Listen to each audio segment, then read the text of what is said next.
Guys, ये horror कहानी है एक चुड़ैल की। ये बात है 1968 की। मेरे नाना जो पुलिस में हेड कांस्टेबल थे, वो अपने थाने से एक गांव जा रहे थे। एक गांव से दूसरे गांव जा रहे थे। रास्ते में बीच में घना जंगल था और उसी जंगल में एक कब्रिस्तान भी था। वो घोड़े पे जा रहे थे।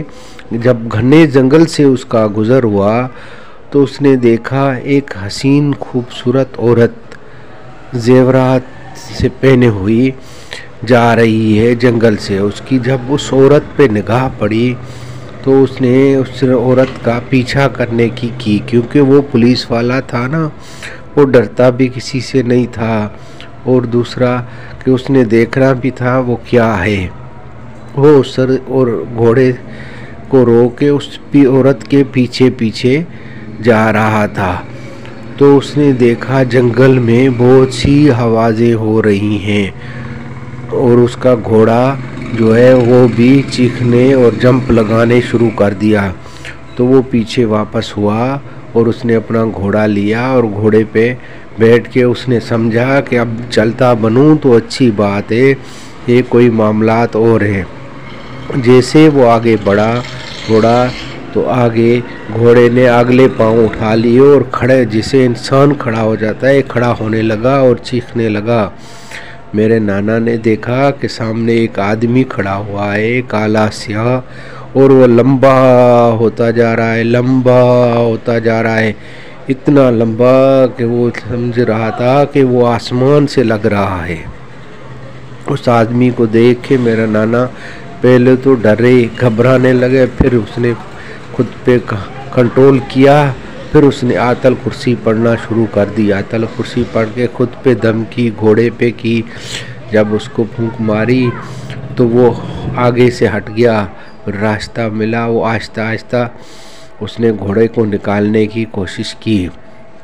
जब वो आगे जा रहा था तो वो आदमी और उसके साथ बहुत से आदमी बच्चे आ गए और वो अजीब अजीब शक्लें, अजीब अजीब आवाज़ निकाल रहे थे।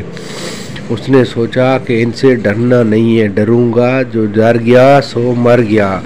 इसलिए वो अपने कंट्रोल को, वो अपने को हौस हवास के साथ खुद पे कंट्रोल करता हुआ आहिस्ता आहिस्ता घोड़े को चलाता हुआ निकलने की कोशिश कर रहा था।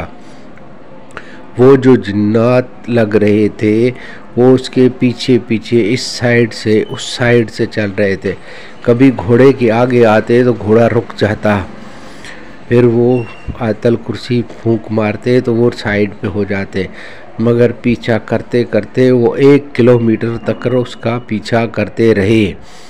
वो जब 1 किलोमीटर से आगे निकला तो वो फिर जंगलात थोड़ा कम हुआ तो वो रुक गए।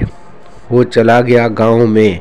फिर गांव में जाके किसी बूढ़े भन आदमी से बात की, उससे ये पूरी कहानी, ये माजरा बताया।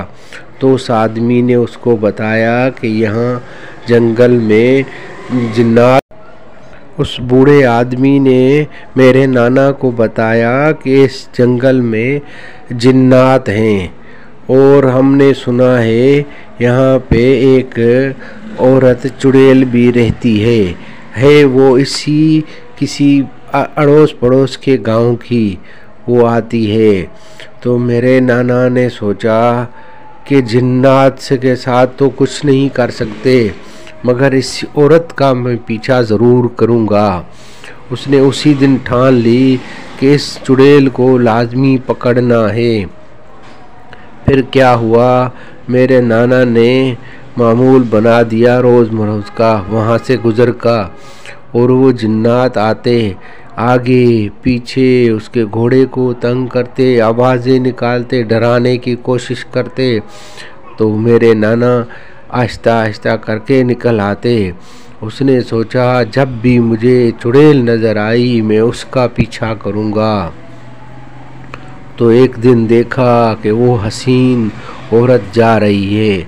उसने घोड़े को वहाँ खड़ा किया। वो आराम आराम से दबे पाँव उस औरत का पीछा करने लगा। आहिस्ता आहिस्ता उस औरत के पीछे जाने लगा, मगर उस औरत को महसूस हो गया कि कोई मेरा पीछा कर रहा है।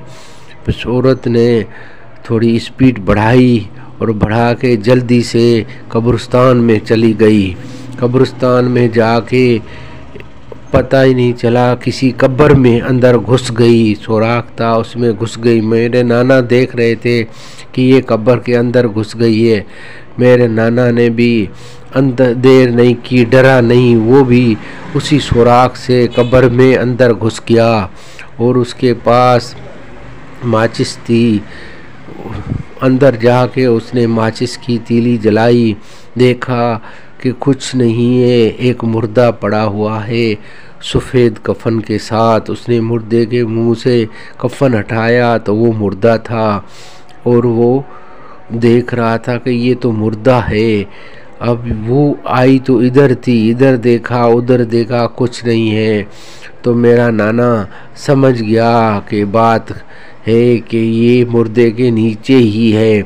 उसने सोचा कि अब कुछ नहीं करना, इसी का बाहर ही इंतज़ार करना पड़ेगा, क्योंकि इधर कब्र में मैं लड़ूंगा, हो सकता है वो मुझसे ज़ोरावर हो या कुछ नाखून वाखून मारे काट ले।